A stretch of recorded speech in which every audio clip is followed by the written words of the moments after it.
신은 다시 일어서는 법을 가르치기 위해 넘어뜨린다고 나는 믿는다. 넘어질 때마다 나는 번번이 죽을 힘을 다해 다시 일어났고, 넘어지는 순간에도 다시 일어설 힘을 모으고 있었다. 그리고 그렇게 많이 넘어져 봤기에 내가 조금 더 좋은 사람이 되었다고 난 확신한다. 작가 장영희. 우리는 모두 여러 번 실패했다. 기억나지 않는다고 해도 그 사실이 사라지는 것은 아니다. 어쩌면 우리가 가장 많이 잊어버리고 사는 기억이 실패의 기억들일 것이다. 실패의 쓴맛은 오래 기억하고 싶지 않기에 애써 잊은 채 살아가는지도 모른다. 처음 걸음마를 시작할 때를 생각해보라. 작은 두 다리에 힘을 주고 간신히 일어나던 순간을. 몇 발짝 못 가 넘어지며 눈물을 터뜨렸던 순간을. 그때 우리는 비록 눈물을 흘렸지만 금세 다시 일어나 다음 한 걸음을 떼었다. 걸음마를 배우며 넘어지는 방법을 함께 배운 셈이다. 수영을 처음 배울 때는 또 어땠는가? 물 위에서 두 팔을 버둥거리며 가라앉은 나 자신을 느끼던 그 순간, 숨이 막혀 두려움에 떨던 그 순간을 기억하는가? 하지만 그 실패가 없었다면 우리는 물 위를 자유롭게 헤엄치는 기쁨을 영영 알지 못했을 것이다. 살면서 숱하게 방망이를 휘둘렀지만 공 한 번 제대로 맞히지 못하고 좌절했던 순간들도 떠오른다. 세상에서 가장 뛰어난 강타자들도 자주 스트라이크 아웃을 당한다는 것을 그때는 미처 몰랐던 것이다. 홈런을 치기 위해서는 수많은 실패의 연습이 필요한 법이다. 그런데도 우리는 늘 실패를 두려워하며 살아간다. 실패하지 않으려고 발버둥을 치며 안전한 선택만 골라 담는다. 결국 우리는 스스로 선택한 작은 세계에 갇혀 점점 용기를 잃고 만다. 그러다 보면 시도조차 하지 못해 놓쳐버린 수많은 기회들을 후회하는 날이 온다. 실패하지 않은 인생이 과연 좋은 인생일까? 아닐 것이다. 실패하지 않는 인생은 존재하지 않는다. 우리는 실패를 하면서 자신을 돌아보고 부족함을 깨달으며 성장의 밑거름을 얻는다. 실패의 경험이 쌓이면 어느새 성장과 발전이라는 아름다운 꽃이 피어나기 마련이다. 어떤 사람이 나보다 무언가를 잘한다면 그는 나보다 훨씬 더 많은 실패를 경험했기 때문일지 모른다. 더 많은 넘어짐 속에서 일어서는 법을 배웠고 실패 속에서 지혜를 얻었기 때문이다. 반대로 어떤 사람이 나보다 무언가를 못한다면 그것은 단지 그가 아직 나만큼의 배움과 실패를 겪지 않았기 때문일 가능성이 크다. 그러므로 실패는 부끄러운 것이 아니다. 순간의 실패를 영원한 실패로 오해하는 마음을 내려놓자. 실패했다는 것이 결코 실패자가 되었다는 의미는 아니다. 그것은 그저 우리가 아직 성공의 문을 열지 못했다는 뜻일 뿐이다. 실패는 우리가 아무것도 이루지 못했다는 것이 아니다. 오히려 우리가 무언가를 새롭게 배웠다는 의미다. 우리가 실패했다는 것은 우리의 위신이 깎여 나갔다는 뜻도 아니다. 오히려 큰 꿈을 향해 용기 내어 시도했다는 뜻이다. 실패는 우리가 무능력하고 열등하다는 것이 아니라 우리가 완전하지 못한 사람이라는 것을 겸손히 인정할 기회이다. 실패는 삶이 헛된 시간을 보낸 증거가 아니라 새로운 출발을 향한 소중한 첫걸음이다. 결코 영원히 이룰 수 없다는 것이 아니라 조금 더 시간이 필요하다는 뜻이다. 그러니 이제 우리는 잘 실패하는 법을 배워야 한다. 실패를 두려워하지 말고 실패를 받아들이자. 실패를 인정하고 스스로를 용서하며 다시 일어나는 법을 배우자. 작고 크고 많은 실패들이 쌓여 우리의 인생을 더 넓고 깊게 만들어갈 것이다. 오늘 내가 겪은 작은 실패가 언젠가 미래의 나를 더 강하게 만들어줄 것이다. 용기 내어 실패하자. 넘어지고 또 넘어져도 포기하지 말자. 실패의 걸음을 소중히 여기자. 그것이 우리가 삶을 배우고 성장하는 유일한 길임을 기억하자. 어떻게 실패할 것인가? 이 질문 앞에서 우리는 이제 웃을 수 있다. 용감하게 실패하고 아름답게 넘어지자. 실패 속에서 지혜를 얻고 실패 속에서 자신을 만나는 여정이 우리를 기다리고 있다. 실패의 모든 순간은 결국 아름다운 성공의 씨앗이다. 그렇게 믿고 그렇게 살아가자. 많은 사람들은 도전 과정에서 실패를 경험하면 자신감을 잃고 좌절하기도 한다. 대부분의 사람들은 한 번의 실패를 자신의 능력 부족 탓으로 돌리며 더 이상의 도전을 꺼린다. 그러나 어떤 사람들은 더 나은 방법을 찾아 끝까지 도전을 멈추지 않는다. 이러한 차이는 왜 생겨나는 것일까? 도전에 성공하는 사람들과 그렇지 않은 사람들은 공부와 인생을 대하는 태도에서 큰 차이를 보인다. 어떤 사람들은 자신의 능력과 지능이 타고난 것으로 정해져 있다고 믿고, 또 어떤 사람들은 노력과 경험을 통해 얼마든지 발전할 수 있다고 생각한다. 자신의 능력이 이미 결정된 것이라고 믿는 사람들은 실패를 능력 부족의 증거로 여기고 쉽게 좌절하며 도전을 멈춘다. 반면 능력은 노력에 따라 성장할 수 있다고 믿는 사람들은 실패를 배움의 과정으로 받아들이고 끊임없이 도전하며 발전해 나간다. 연구에 따르면 이러한 마음가짐의 차이는 어린아이들에게서도 명확히 나타난다. 어려운 문제를 마주한 아이들은 서로 다른 태도를 보였다. 자신의 능력이 정해져 있다고 생각하는 아이들은 나는 원래 이런 문제를 못 풀어요 라고 말하며 쉽게 포기한 반면, 노력을 통해 배울 수 있다고 믿는 아이들은 틀려도 거기서 배우면 되죠 라며 실패를 긍정적으로 받아들였다. 이러한 예는 주위에서 쉽게 찾아볼 수 있다. 어떤 사람들은 처음으로 어려움을 겪었을 때 이를 자신의 한계로 받아들이고 더 이상의 도전을 포기한다. 수학을 어려워하는 한 학생도 처음에는 노력했지만 좌절을 경험하자 나는 수학에 소질이 없어 라고 스스로를 단정 지었다. 그 후에는 수학뿐만 아니라 과학까지도 멀리하며 새로운 도전에 대한 두려움을 키워갔다.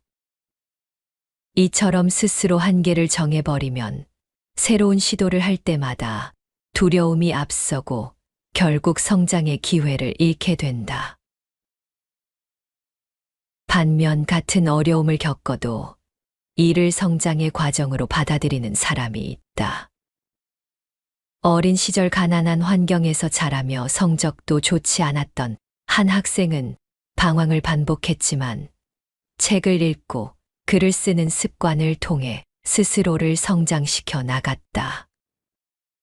그는 어떻게 해야 다시 같은 실수를 반복하지 않을 수 있을지 늘 고민했다고 말했다.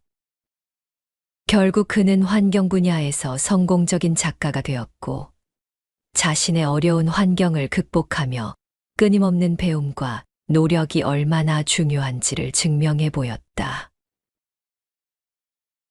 또 다른 사람은 인공지능 분야에 깊은 관심을 가지고 있었지만 여러 차례 입학 거절과 실패를 경험했다. 하지만 그는 이를 자신의 능력 부족 때문이 아니라 더 나은 길을 찾아가는 과정으로 인식했다. 결국 그는 혁신적인 전자기기를 개발하며 큰 성공을 이루었다. 그는 어려운 일이 생겨도 거기에 매몰되지 않으려 노력했고, 늘 적극적으로 해결책을 찾으려 했다고 말했다. 실패를 단순한 좌절로 받아들이는 것이 아니라 새로운 해결책을 모색하고 배우는 과정으로 받아들이는 태도가 그를 성공으로 이끌었다.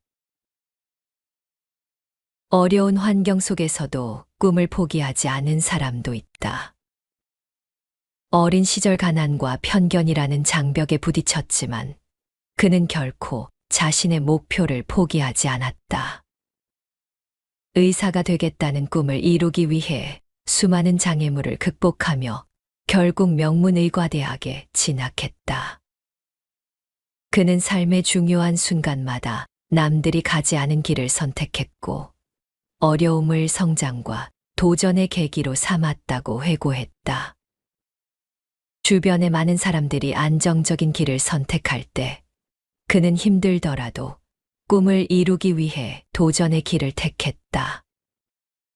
자신이 가는 길이 쉽지 않다는 것을 알면서도 포기하지 않고 노력했으며 결국 그 과정이 지금의 자신을 만들었다고 말했다. 성공한 사람들의 공통점은 실패를 두려워하지 않는 것이다. 오히려 그들은 실패를 배움의 가장 큰 기회로 삼고 그 과정에서 자신을 성찰하며 한 걸음 더 나아간다. 노력을 통해 성장할 수 있다고 믿는 태도는 단순한 지식 습득을 넘어 삶을 깊이 이해하고 스스로의 내면을 탐구하는 강력한 원동력이 된다. 성공은 단순히 운이나 타고난 능력으로 결정되는 것이 아니라 실패를 어떻게 받아들이는지 그 태도에서 비롯된다. 이번에 낭독할 책은 공부라는 세계이다. 이 책의 저자인 켄 베이는 세계 최고의 교수법 전문가로 하버드대학교 마이클 샌델 교수 등 세계적 석학들이 인정한 멘토이다. 그가 30년 동안 연구한 최고의 공부법에 관한 내용을 집대성한 책이다. 이 책을 위해 그는 스스로 원하는 삶을 찾고자 깊이 있는 배움을 추구했던 100여 명을 인터뷰했다. 그는 이 책에서 진정한 의미의 공부란 삶의 의미를 스스로 그려나갈 수 있도록 돕는 것이라고 말한다. 누구나 일정 시점이 되면 실패를 경험한다. 친구의 거절에 상처받을 수도 있고, 새로운 언어를 공부하는 일이 어려워 고생할 수도 있고, 대수 문제를 푸는 일이 힘들어 낙담할 수도 있다. 아니면 무언가를 빠뜨리거나 필요한 조치를 취하지 못하거나 일부러 아예 잘못된 방향으로 가는 실패도 있다. 우리가 인터뷰했던 사람들은 모두 자신의 단점에 관한 이야기도 들려주었다. 가령 헤이든 천문관의 관장인 타이슨에게 가장 큰 실패는 텍사스 대학교 박사 과정에서 제명당한 일이었다. 과학자들의 경우 어긋난 실험으로 실패를 겪고 직장을 잃기도 한다. 우리와 인터뷰했던 사람 중 한 명은 인터뷰 직후 실제로 실직했다. 저는 1학년 때 낙제했어요. 우리와 인터뷰했던 사람 중 2사람이나 대화 첫머리에 이렇게 털어놓았다. 단점을 모조리 피해야 창의적인 삶을 꾸려나갈 수 있는 것은 아니다. 오히려 실패에 어떻게 대응하는지에 달린 듯했다. 궁극적으로 타이슨을 포함한 다른 사람들 모두 삶의 역경을 딛고 일어섰다. 모두 저마다 삶의 과정에서 겪은 실패나 좌절을 극복했다. 그들은 인생을 살며 불가피하게 겪게 되는 풍파를 헤쳐나가는 법을 배웠다. 어떻게 그럴 수 있었을까? 지난 25년간 사회과학자들은 성공한 사람들이 실패를 어떻게 극복하는지에 관해 중요한 통찰을 제시했다. 사회과학자들의 연구와 우리가 실시한 인터뷰에서 핵심은 단 한 가지다. 창의성과 생산성이 높은 사람들은 실패를 인정하고 포용함으로써 무언가 배우고 탐색하는 법을 습득한다. 말은 쉬워 보이지만 많은 사람에게 이것은 엄청나게 어려운 일이다. 대부분 자신의 실수를 인정하지 않으려 하고 잘못한 일이 없는 것처럼 행동할 뿐만 아니라 심지어 그 행동을 정당화하려 들기 때문이다. 이러한 사람들은 조금의 실수에도 쉽게 무너지며 실수를 직면해서 얻을 수 있는 장점이 무엇인지 알려고도 하지 않는다. 다음은 지능에 대한 오해 사례이다. 데이비드는 7학년 때 교사에게 여름방학 동안 집으로 책을 가져가 공부하라는 조언을 들었다. 교사가 말했다. 가을 학기에 학교로 돌아오면 방학 동안 읽은 책에 관해 시험을 볼게. 시험을 통과하면 분명히 통과할 거라고 생각은 하지만 영재들을 위한 특별반에 들어갈 수 있을 거야.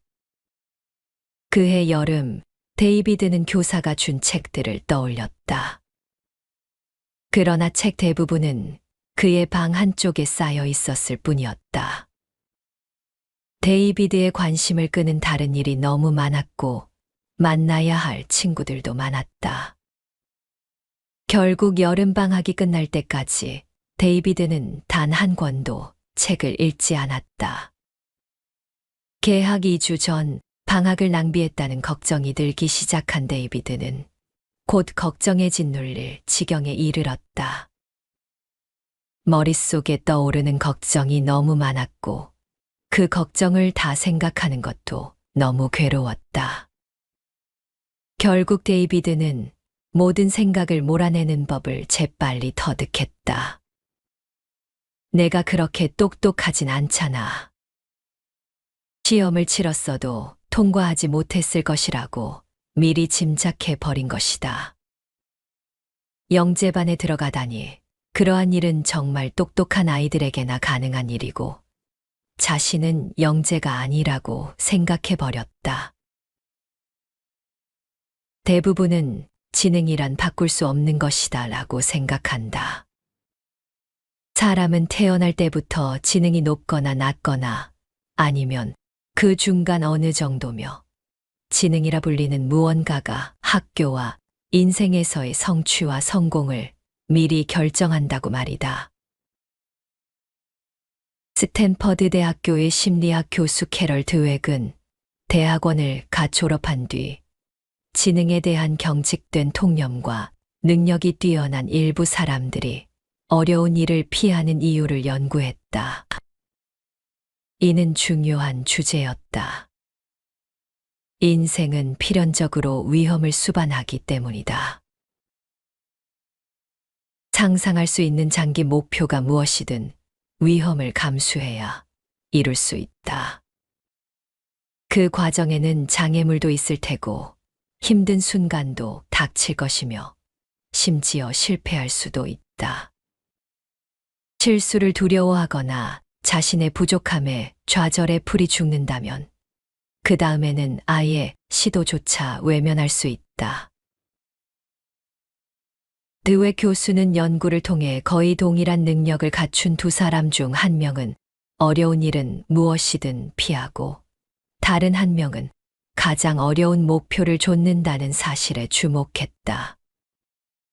한 사람은 좌절을 마주할 때마다 풀이 죽어 포기했지만 다른 사람은 계속 나아갔다. 또한 전자는 무언가 어렵다고 생각하면 무력감을 느꼈지만 후자는 아주 혹독한 어려움에도 계속 도전했다. 드웨 교수는 두 사람의 정신과 신체 능력 면에서는 차이를 발견하지 못했던 반면 실패에 대처하는 능력 면에서는 어마어마한 차이를 발견했다. 그리고 정말 잘하고 싶어 하는 사람들이 종종 스스로 발등을 찍거나 성공이 거의 불가능한 행동을 한다는 중요한 사실을 발견했다. 드웨 교수와 연구팀은 크고 작은 실험을 통해 성장 마인드셋의 위력을 입증했다. 뉴욕시에 사는 11세 사이 학생들의 수학 능력을 살핀 어느 연구를 통해 드웨 교수는 지능이 확장될 수 있다고 믿는 학생들의 수학 성적이 2년 동안 전반적으로 향상된 반면 지능이 영구적으로 고정되어 있다고 믿는 아이들의 성적은 향상되지 않았음을 밝혀냈다. 또한 이 연구는 이 책에서 우리가 추적하고자 했던 요인들 간의 관계도 입증했다. 능력을 확장할 수 있다고 믿는 학생들은 노력하는데 더 긍정적으로 임했고 단순히 좋은 성적을 얻는 것보다 배움 그 자체에 더 관심을 가졌다. 그들은 자신이 배운 내용을 이해하는 데 더 많은 시간을 투자하며 노력했고 그 결과 성적도 더 향상되었다.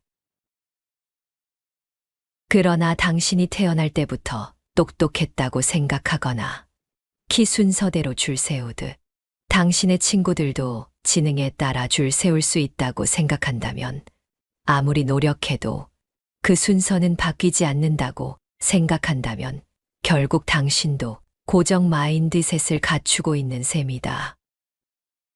새로운 것을 배울 수는 있어도 기본 지능까지는 바꿀 수 없다고 생각한다면 그 역시 고정 마인드셋이다.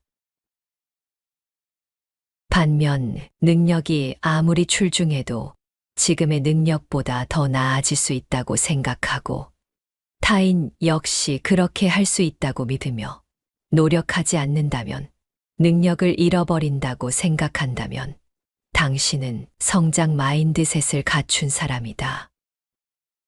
이 같은 성장 지향적 태도는 많은 사람이 자신의 실패에서 배울 점과 나름의 보상을 찾게 돕는다. 나아가 스티븐 콜베어가 말했듯 폭탄 같은 실패도 포용할 수 있도록 돕는다.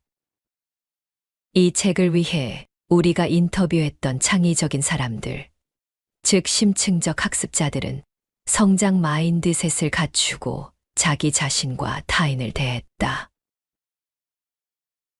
사람들을 성공으로 이끄는 중요한 요인에는 한 가지 더 있다.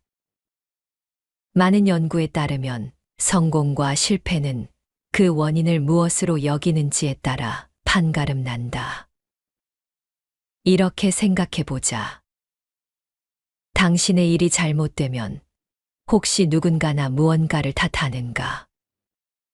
그렇다면 모든 일이 잘 풀릴 때는 어떠한가? 그때도 자신의 성공을 누군가나 무언가의 공으로 돌리는가?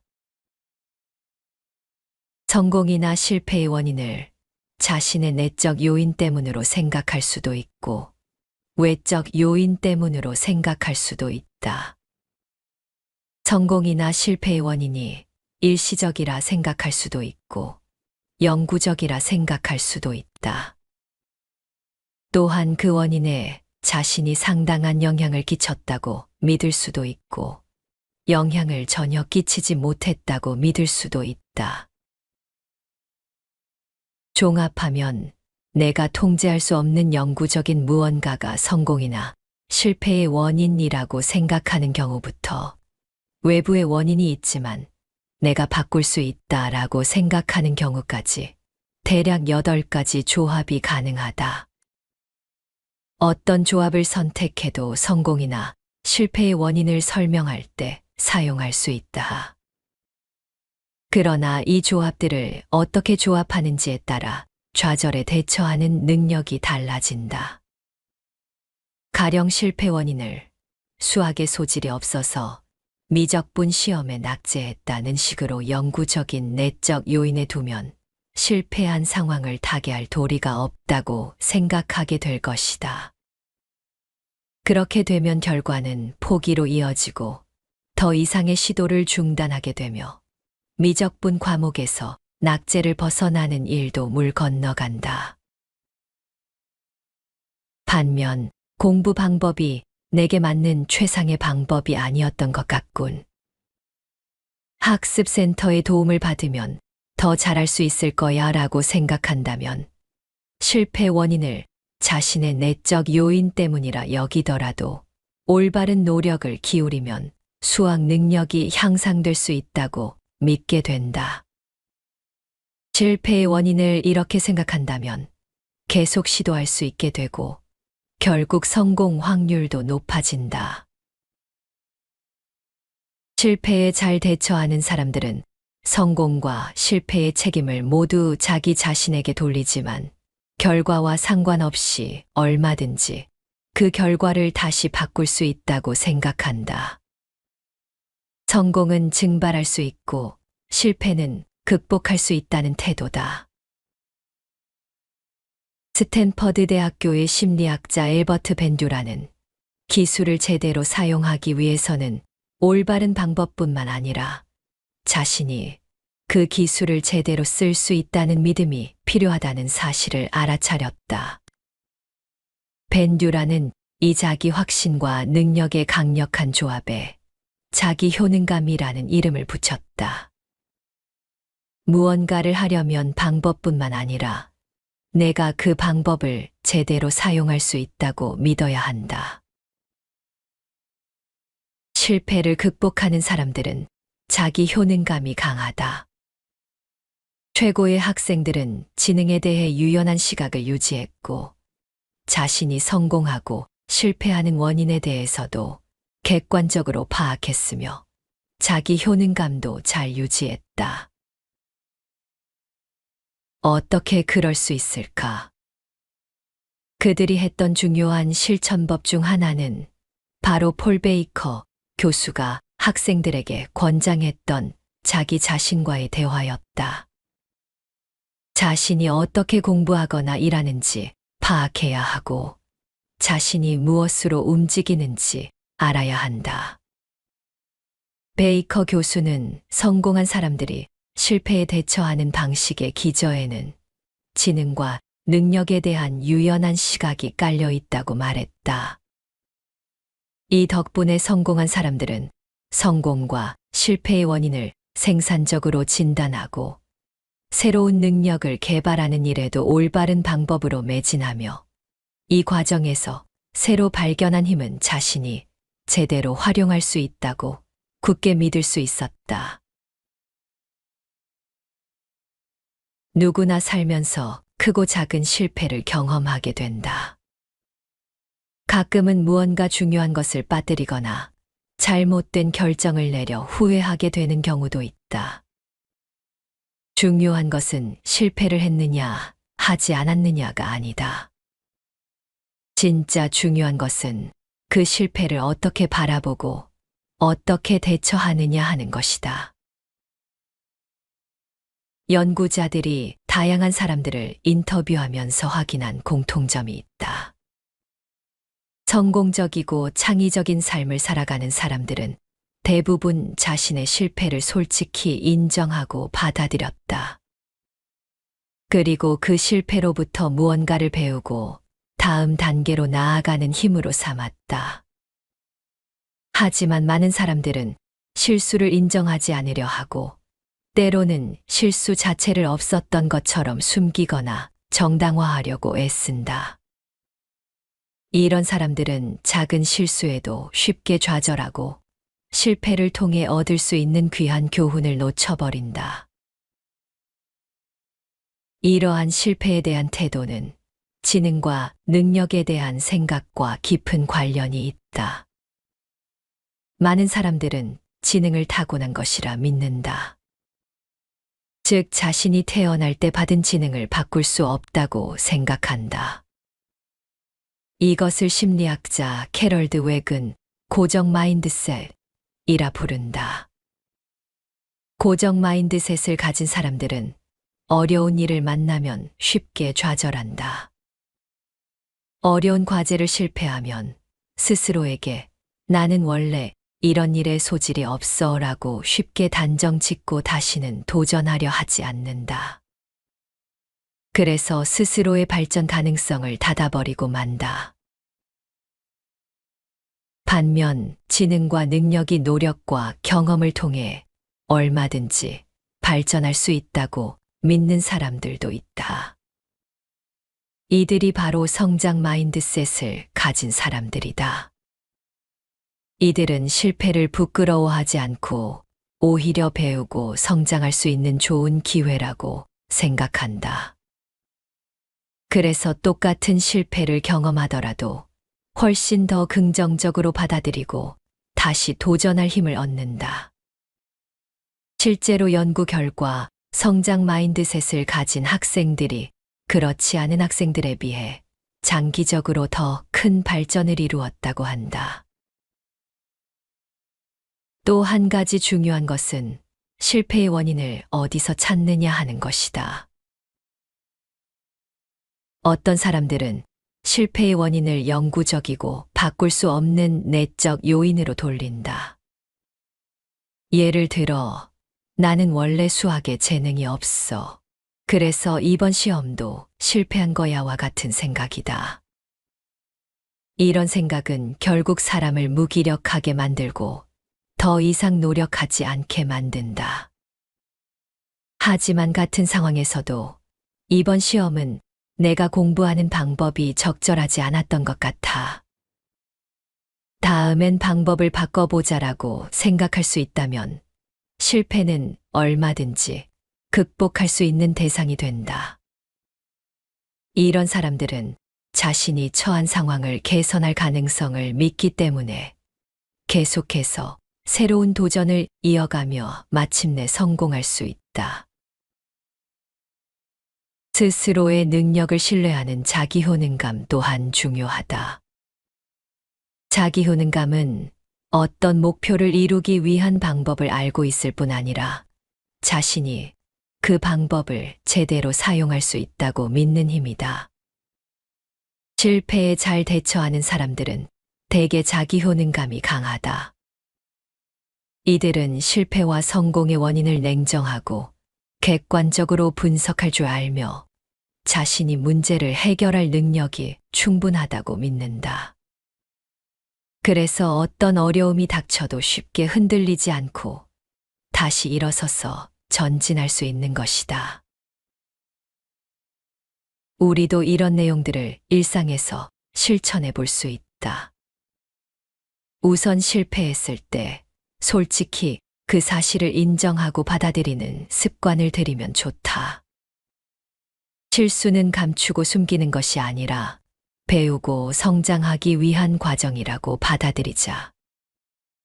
지능과 능력 역시 타고난 고정된 것이 아니라 노력과 경험으로 얼마든지 성장시킬 수 있다고 생각하면 좋겠다.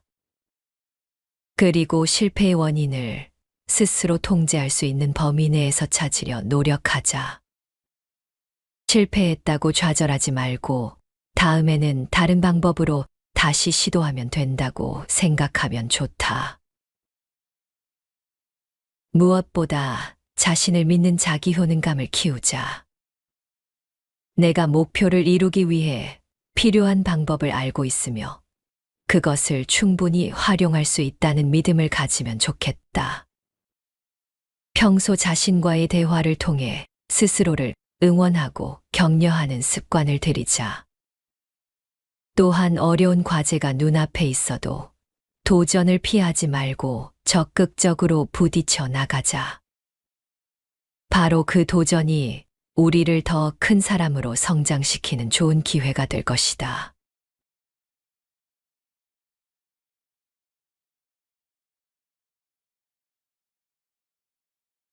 신은 다시 일어서는 법을 가르치기 위해 넘어뜨린다고 나는 믿는다.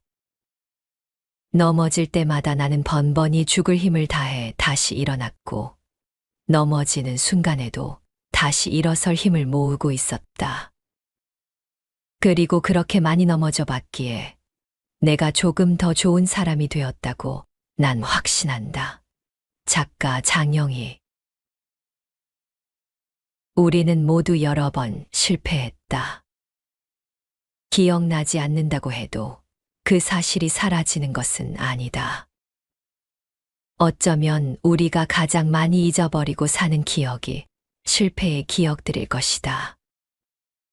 실패의 쓴맛은 오래 기억하고 싶지 않기에 애써 잊은 채 살아가는지도 모른다. 처음 걸음마를 시작할 때를 생각해보라. 작은 두 다리에 힘을 주고 간신히 일어나던 순간을, 몇 발짝 못 가 넘어지며 눈물을 터뜨렸던 순간을. 그때 우리는 비록 눈물을 흘렸지만 금세 다시 일어나 다음 한 걸음을 떼었다.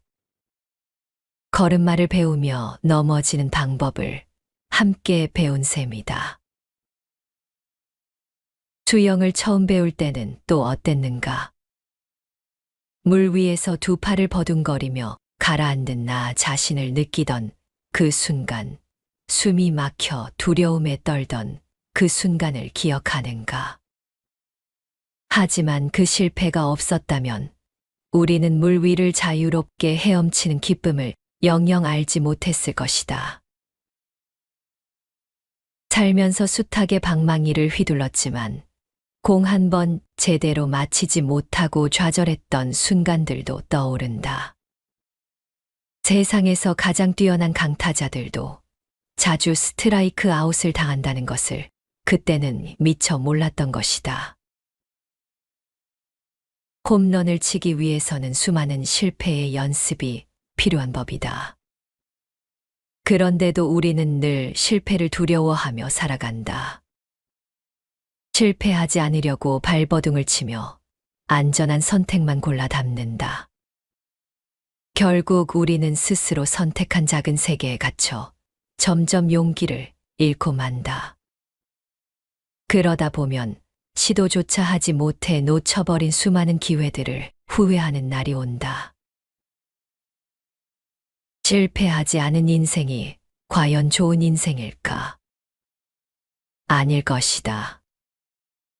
실패하지 않는 인생은 존재하지 않는다. 우리는 실패를 하면서 자신을 돌아보고 부족함을 깨달으며 성장의 밑거름을 얻는다. 실패의 경험이 쌓이면 어느새 성장과 발전이라는 아름다운 꽃이 피어나기 마련이다. 어떤 사람이 나보다 무언가를 잘한다면 그는 나보다 훨씬 더 많은 실패를 경험했기 때문일지 모른다. 더 많은 넘어짐 속에서 일어서는 법을 배웠고 실패 속에서 지혜를 얻었기 때문이다. 반대로 어떤 사람이 나보다 무언가를 못한다면 그것은 단지 그가 아직 나만큼의 배움과 실패를 겪지 않았기 때문일 가능성이 크다. 그러므로 실패는 부끄러운 것이 아니다. 순간의 실패를 영원한 실패로 오해하는 마음을 내려놓자. 실패했다는 것이 결코 실패자가 되었다는 의미는 아니다. 그것은 그저 우리가 아직 성공의 문을 열지 못했다는 뜻일 뿐이다. 실패는 우리가 아무것도 이루지 못했다는 것이 아니다. 오히려 우리가 무언가를 새롭게 배웠다는 의미다. 우리가 실패했다는 것은 우리의 위신이 깎여 나갔다는 뜻도 아니다. 오히려 큰 꿈을 향해 용기 내어 시도했다는 뜻이다. 실패는 우리가 무능력하고 열등하다는 것이 아니라 우리가 완전하지 못한 사람이라는 것을 겸손히 인정할 기회이다. 실패는 삶이 헛된 시간을 보낸 증거가 아니라 새로운 출발을 향한 소중한 첫걸음이다. 결코 영원히 이룰 수 없다는 것이 아니라 조금 더 시간이 필요하다는 뜻이다. 그러니 이제 우리는 잘 실패하는 법을 배워야 한다. 실패를 두려워하지 말고 실패를 받아들이자. 실패를 인정하고 스스로를 용서하며 다시 일어나는 법을 배우자. 작고 크고 많은 실패들이 쌓여 우리의 인생을 더 넓고 깊게 만들어갈 것이다. 오늘 내가 겪은 작은 실패가 언젠가 미래의 나를 더 강하게 만들어줄 것이다. 용기 내어 실패하자. 넘어지고 또 넘어져도 포기하지 말자.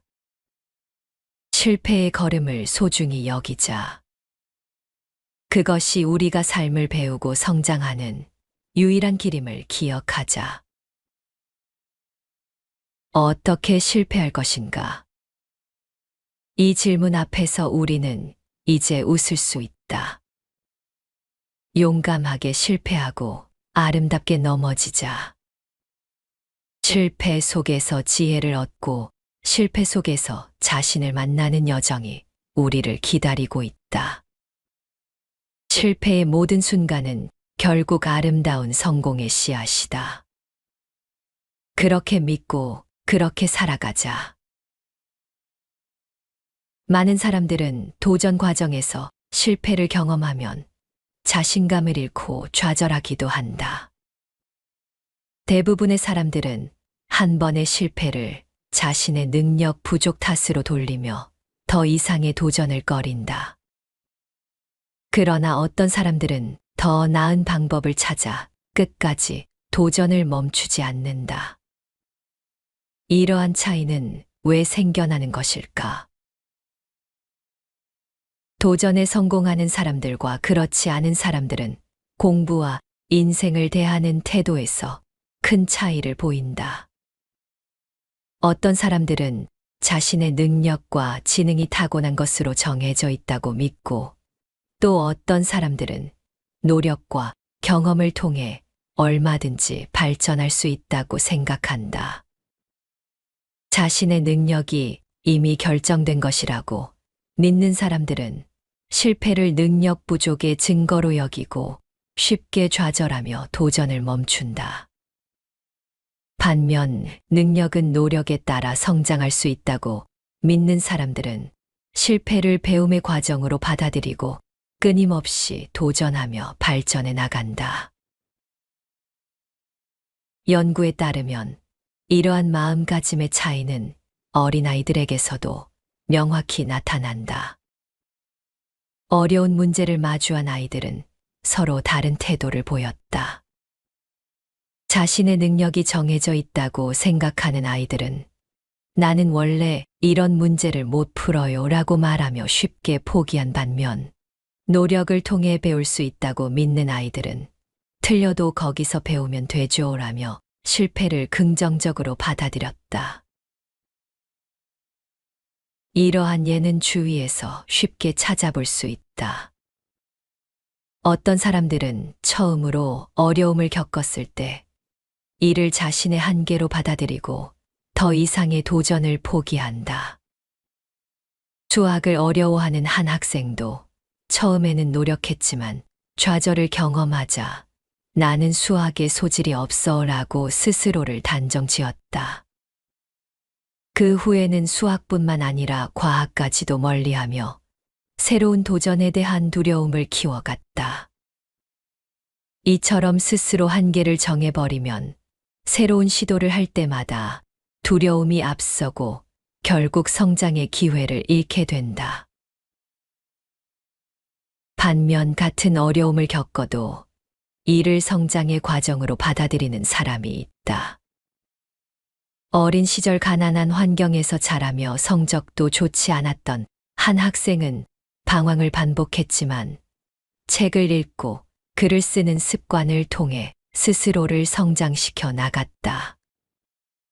그는 어떻게 해야 다시 같은 실수를 반복하지 않을 수 있을지 늘 고민했다고 말했다.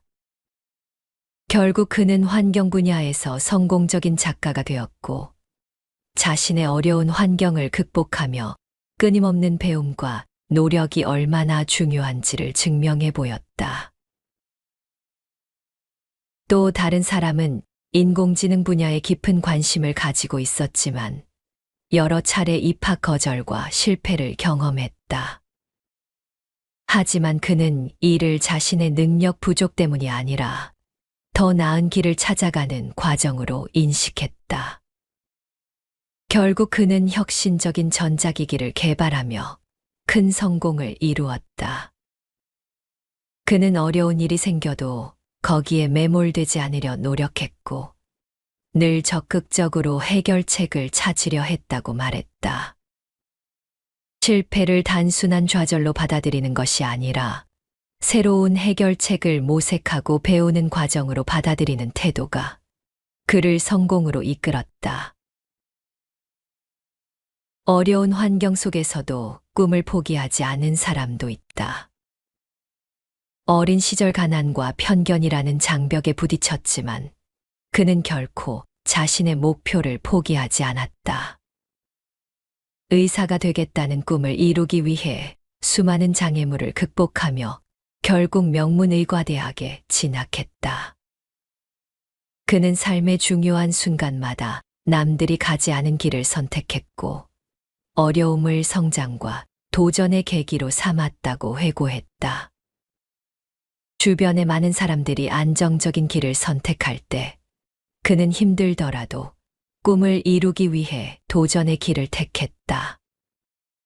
자신이 가는 길이 쉽지 않다는 것을 알면서도 포기하지 않고 노력했으며 결국 그 과정이 지금의 자신을 만들었다고 말했다. 성공한 사람들의 공통점은 실패를 두려워하지 않는 것이다. 오히려 그들은 실패를 배움의 가장 큰 기회로 삼고 그 과정에서 자신을 성찰하며 한 걸음 더 나아간다. 노력을 통해 성장할 수 있다고 믿는 태도는 단순한 지식 습득을 넘어 삶을 깊이 이해하고 스스로의 내면을 탐구하는 강력한 원동력이 된다. 성공은 단순히 운이나 타고난 능력으로 결정되는 것이 아니라 실패를 어떻게 받아들이는지 그 태도에서 비롯된다. 이번에 낭독할 책은 공부라는 세계이다. 이 책의 저자인 켄 베이는 세계 최고의 교수법 전문가로 하버드대학교 마이클 샌델 교수 등 세계적 석학들이 인정한 멘토이다.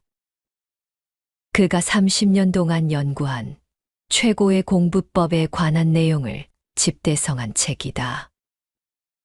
이 책을 위해 그는 스스로 원하는 삶을 찾고자 깊이 있는 배움을 추구했던 100여 명을 인터뷰했다.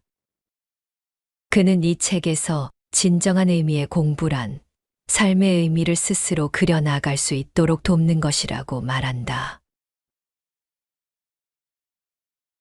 누구나 일정 시점이 되면 실패를 경험한다. 친구의 거절에 상처받을 수도 있고, 새로운 언어를 공부하는 일이 어려워 고생할 수도 있고, 대수 문제를 푸는 일이 힘들어 낙담할 수도 있다. 아니면 무언가를 빠뜨리거나 필요한 조치를 취하지 못하거나 일부러 아예 잘못된 방향으로 가는 실패도 있다. 우리가 인터뷰했던 사람들은 모두 자신의 단점에 관한 이야기도 들려주었다. 가령 헤이든 천문관의 관장인 타이슨에게 가장 큰 실패는 텍사스 대학교 박사 과정에서 제명당한 일이었다. 과학자들의 경우 어긋난 실험으로 실패를 겪고 직장을 잃기도 한다. 우리와 인터뷰했던 사람 중 한 명은 인터뷰 직후 실제로 실직했다. 저는 1학년 때 낙제했어요. 우리와 인터뷰했던 사람 중 두 사람이나 대화 첫머리에 이렇게 털어놓았다.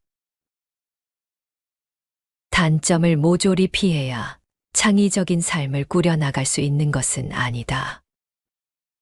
오히려 실패에 어떻게 대응하는지에 달린 듯했다. 궁극적으로 타이슨을 포함한 다른 사람들 모두 삶의 역경을 딛고 일어섰다. 모두 저마다 삶의 과정에서 겪은 실패나 좌절을 극복했다. 그들은 인생을 살며 불가피하게 겪게 되는 풍파를 헤쳐나가는 법을 배웠다. 어떻게 그럴 수 있었을까? 지난 25년간 사회과학자들은 성공한 사람들이 실패를 어떻게 극복하는지에 관해 중요한 통찰을 제시했다. 사회과학자들의 연구와 우리가 실시한 인터뷰에서 핵심은 단 한 가지다.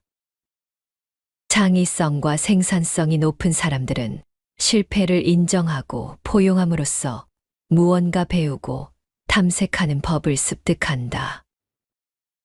말은 쉬워 보이지만 많은 사람에게 이것은 엄청나게 어려운 일이다. 대부분 자신의 실수를 인정하지 않으려 하고 잘못한 일이 없는 것처럼 행동할 뿐만 아니라 심지어 그 행동을 정당화하려 들기 때문이다. 이러한 사람들은 조금의 실수에도 쉽게 무너지며 실수를 직면해서 얻을 수 있는 장점이 무엇인지 알려고도 하지 않는다. 다음은 지능에 대한 오해 사례이다. 데이비드는 7학년 때 교사에게 여름방학 동안 집으로 책을 가져가 공부하라는 조언을 들었다. 교사가 말했다. 가을 학기에 학교로 돌아오면 방학 동안 읽은 책에 관해 시험을 볼게. 시험을 통과하면 분명히 통과할 거라고 생각은 하지만 영재들을 위한 특별반에 들어갈 수 있을 거야. 그해 여름, 데이비드는 교사가 준 책들을 떠올렸다. 그러나 책 대부분은 그의 방 한쪽에 쌓여 있었을 뿐이었다. 데이비드의 관심을 끄는 다른 일이 너무 많았고 만나야 할 친구들도 많았다. 결국 여름방학이 끝날 때까지 데이비드는 단 한 권도 책을 읽지 않았다. 개학 2주 전 방학을 낭비했다는 걱정이 들기 시작한 데이비드는 곧 걱정에 짓눌릴 지경에 이르렀다. 머릿속에 떠오르는 걱정이 너무 많았고 그 걱정을 다 생각하는 것도 너무 괴로웠다. 결국 데이비드는 모든 생각을 몰아내는 법을 재빨리 터득했다. 내가 그렇게 똑똑하진 않잖아. 시험을 치렀어도 통과하지 못했을 것이라고 미리 짐작해 버린 것이다. 영재반에 들어가다니 그러한 일은 정말 똑똑한 아이들에게나 가능한 일이고 자신은 영재가 아니라고 생각해 버렸다. 대부분은 지능이란 바꿀 수 없는 것이다 라고 생각한다. 사람은 태어날 때부터 지능이 높거나 낮거나 아니면 그 중간 어느 정도며 지능이라 불리는 무언가가 학교와 인생에서의 성취와 성공을 미리 결정한다고 말이다. 스탠퍼드 대학교의 심리학 교수 캐럴 드웩은 대학원을 갓 졸업한 뒤 지능에 대한 경직된 통념과 능력이 뛰어난 일부 사람들이 어려운 일을 피하는 이유를 연구했다. 이는 중요한 주제였다. 인생은 필연적으로 위험을 수반하기 때문이다. 상상할 수 있는 장기 목표가 무엇이든 위험을 감수해야 이룰 수 있다. 그 과정에는 장애물도 있을 테고 힘든 순간도 닥칠 것이며 심지어 실패할 수도 있다. 실수를 두려워하거나 자신의 부족함에 좌절에 풀이 죽는다면 그 다음에는 아예 시도조차 외면할 수 있다. 드웨 교수는 연구를 통해 거의 동일한 능력을 갖춘 두 사람 중 한 명은 어려운 일은 무엇이든 피하고 다른 한 명은 가장 어려운 목표를 좇는다는 사실에 주목했다. 한 사람은 좌절을 마주할 때마다 풀이 죽어 포기했지만 다른 사람은 계속 나아갔다. 또한 전자는 무언가 어렵다고 생각하면 무력감을 느꼈지만 후자는 아주 혹독한 어려움에도 계속 도전했다. 드웨 교수는 두 사람의 정신과 신체 능력 면에서는 차이를 발견하지 못했던 반면 실패에 대처하는 능력 면에서는 어마어마한 차이를 발견했다. 그리고 정말 잘하고 싶어 하는 사람들이 종종 스스로 발등을 찍거나 성공이 거의 불가능한 행동을 한다는 중요한 사실을 발견했다. 드웨 교수와 연구팀은 크고 작은 실험을 통해 성장 마인드셋의 위력을 입증했다. 뉴욕시에 사는 11세 사이 학생들의 수학 능력을 살핀 어느 연구를 통해 드웨 교수는 지능이 확장될 수 있다고 믿는 학생들의 수학 성적이 2년 동안 전반적으로 향상된 반면 지능이 영구적으로 고정되어 있다고 믿는 아이들의 성적은 향상되지 않았음을 밝혀냈다. 또한 이 연구는 이 책에서 우리가 추적하고자 했던 요인들 간의 관계도 입증했다. 능력을 확장할 수 있다고 믿는 학생들은 노력하는데 더 긍정적으로 임했고 단순히 좋은 성적을 얻는 것보다 배움 그 자체에 더 관심을 가졌다. 그들은 자신이 배운 내용을 이해하는 데 더 많은 시간을 투자하며 노력했고 그 결과 성적도 더 향상되었다. 그러나 당신이 태어날 때부터 똑똑했다고 생각하거나 키 순서대로 줄 세우듯 당신의 친구들도 지능에 따라 줄 세울 수 있다고 생각한다면 아무리 노력해도 그 순서는 바뀌지 않는다고 생각한다면 결국 당신도 고정 마인드셋을 갖추고 있는 셈이다. 새로운 것을 배울 수는 있어도 기본 지능까지는 바꿀 수 없다고 생각한다면 그 역시 고정 마인드셋이다.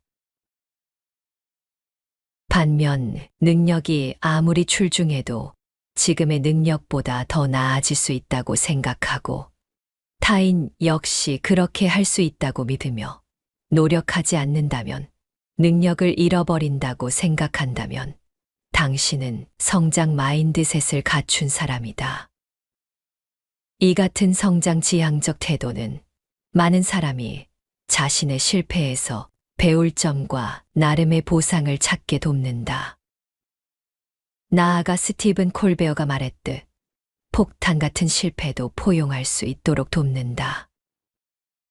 이 책을 위해 우리가 인터뷰했던 창의적인 사람들, 즉 심층적 학습자들은 성장 마인드셋을 갖추고 자기 자신과 타인을 대했다.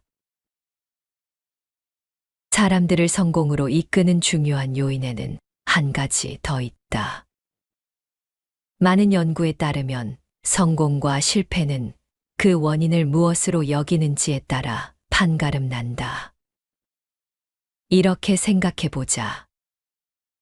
당신의 일이 잘못되면 혹시 누군가나 무언가를 탓하는가?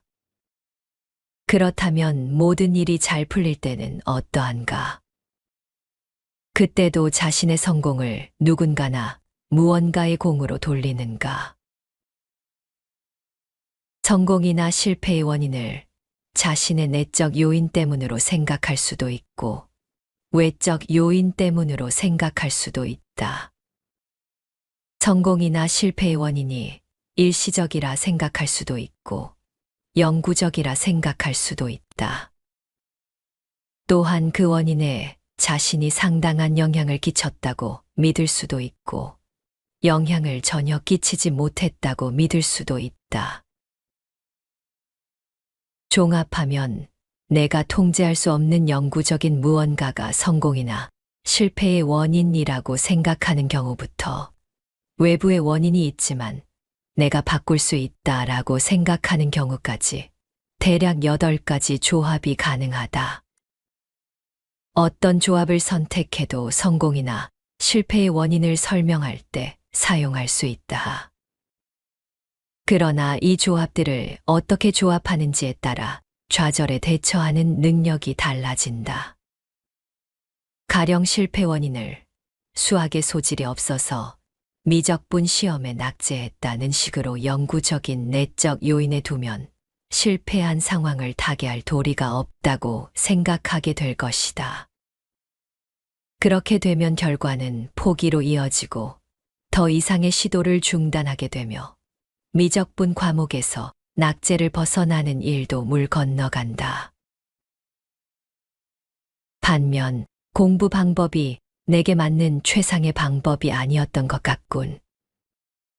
학습센터의 도움을 받으면 더 잘할 수 있을 거야 라고 생각한다면 실패 원인을 자신의 내적 요인 때문이라 여기더라도 올바른 노력을 기울이면 수학 능력이 향상될 수 있다고 믿게 된다. 실패의 원인을 이렇게 생각한다면 계속 시도할 수 있게 되고 결국 성공 확률도 높아진다. 실패에 잘 대처하는 사람들은 성공과 실패의 책임을 모두 자기 자신에게 돌리지만 결과와 상관없이 얼마든지 그 결과를 다시 바꿀 수 있다고 생각한다. 성공은 증발할 수 있고 실패는 극복할 수 있다는 태도다. 스탠퍼드 대학교의 심리학자 엘버트 밴듀라는 기술을 제대로 사용하기 위해서는 올바른 방법뿐만 아니라 자신이 그 기술을 제대로 쓸 수 있다는 믿음이 필요하다는 사실을 알아차렸다. 밴듀라는 이 자기 확신과 능력의 강력한 조합에 자기 효능감이라는 이름을 붙였다. 무언가를 하려면 방법뿐만 아니라 내가 그 방법을 제대로 사용할 수 있다고 믿어야 한다. 실패를 극복하는 사람들은 자기 효능감이 강하다. 최고의 학생들은 지능에 대해 유연한 시각을 유지했고 자신이 성공하고 실패하는 원인에 대해서도 객관적으로 파악했으며 자기 효능감도 잘 유지했다. 어떻게 그럴 수 있을까? 그들이 했던 중요한 실천법 중 하나는 바로 폴 베이커 교수가 학생들에게 권장했던 자기 자신과의 대화였다. 자신이 어떻게 공부하거나 일하는지 파악해야 하고 자신이 무엇으로 움직이는지 알아야 한다. 베이커 교수는 성공한 사람들이 실패에 대처하는 방식의 기저에는 지능과 능력에 대한 유연한 시각이 깔려 있다고 말했다. 이 덕분에 성공한 사람들은 성공과 실패의 원인을 생산적으로 진단하고 새로운 능력을 개발하는 일에도 올바른 방법으로 매진하며 이 과정에서 새로 발견한 힘은 자신이 제대로 활용할 수 있다고 굳게 믿을 수 있었다. 누구나 살면서 크고 작은 실패를 경험하게 된다. 가끔은 무언가 중요한 것을 빠뜨리거나 잘못된 결정을 내려 후회하게 되는 경우도 있다. 중요한 것은 실패를 했느냐, 하지 않았느냐가 아니다. 진짜 중요한 것은 그 실패를 어떻게 바라보고 어떻게 대처하느냐 하는 것이다. 연구자들이 다양한 사람들을 인터뷰하면서 확인한 공통점이 있다. 성공적이고 창의적인 삶을 살아가는 사람들은 대부분 자신의 실패를 솔직히 인정하고 받아들였다. 그리고 그 실패로부터 무언가를 배우고 다음 단계로 나아가는 힘으로 삼았다. 하지만 많은 사람들은 실수를 인정하지 않으려 하고 때로는 실수 자체를 없었던 것처럼 숨기거나 정당화하려고 애쓴다. 이런 사람들은 작은 실수에도 쉽게 좌절하고 실패를 통해 얻을 수 있는 귀한 교훈을 놓쳐버린다. 이러한 실패에 대한 태도는 지능과 능력에 대한 생각과 깊은 관련이 있다. 많은 사람들은 지능을 타고난 것이라 믿는다. 즉, 자신이 태어날 때 받은 지능을 바꿀 수 없다고 생각한다. 이것을 심리학자 캐럴드 웩은 고정 마인드셋이라 부른다. 고정 마인드셋을 가진 사람들은 어려운 일을 만나면 쉽게 좌절한다. 어려운 과제를 실패하면 스스로에게 나는 원래 이런 일에 소질이 없어 라고 쉽게 단정 짓고 다시는 도전하려 하지 않는다. 그래서 스스로의 발전 가능성을 닫아버리고 만다. 반면 지능과 능력이 노력과 경험을 통해 얼마든지 발전할 수 있다고 믿는 사람들도 있다. 이들이 바로 성장 마인드셋을 가진 사람들이다. 이들은 실패를 부끄러워하지 않고 오히려 배우고 성장할 수 있는 좋은 기회라고 생각한다. 그래서 똑같은 실패를 경험하더라도 훨씬 더 긍정적으로 받아들이고 다시 도전할 힘을 얻는다. 실제로 연구 결과 성장 마인드셋을 가진 학생들이 그렇지 않은 학생들에 비해 장기적으로 더 큰 발전을 이루었다고 한다. 또 한 가지 중요한 것은 실패의 원인을 어디서 찾느냐 하는 것이다. 어떤 사람들은 실패의 원인을 영구적이고 바꿀 수 없는 내적 요인으로 돌린다. 예를 들어, 나는 원래 수학에 재능이 없어. 그래서 이번 시험도 실패한 거야와 같은 생각이다. 이런 생각은 결국 사람을 무기력하게 만들고 더 이상 노력하지 않게 만든다. 하지만 같은 상황에서도 이번 시험은 내가 공부하는 방법이 적절하지 않았던 것 같아.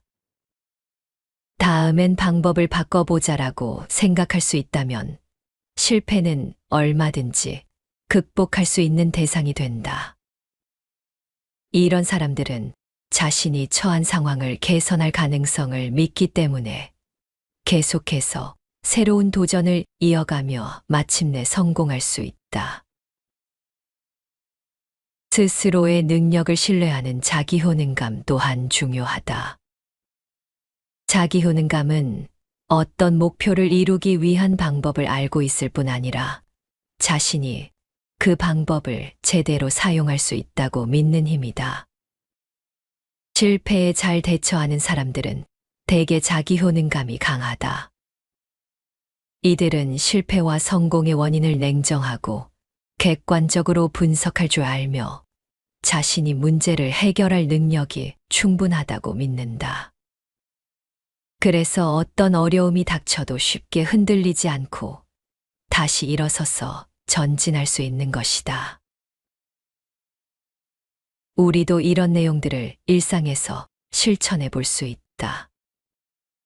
우선 실패했을 때 솔직히 그 사실을 인정하고 받아들이는 습관을 들이면 좋다.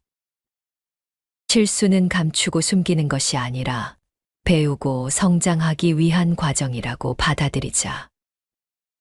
지능과 능력 역시 타고난 고정된 것이 아니라 노력과 경험으로 얼마든지 성장시킬 수 있다고 생각하면 좋겠다.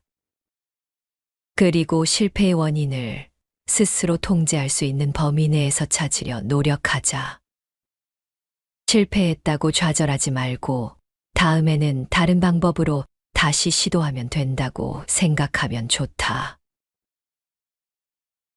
무엇보다 자신을 믿는 자기효능감을 키우자.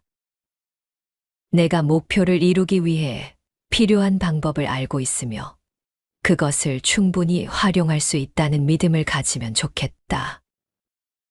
평소 자신과의 대화를 통해 스스로를 응원하고 격려하는 습관을 들이자. 또한 어려운 과제가 눈앞에 있어도 도전을 피하지 말고 적극적으로 부딪혀 나가자.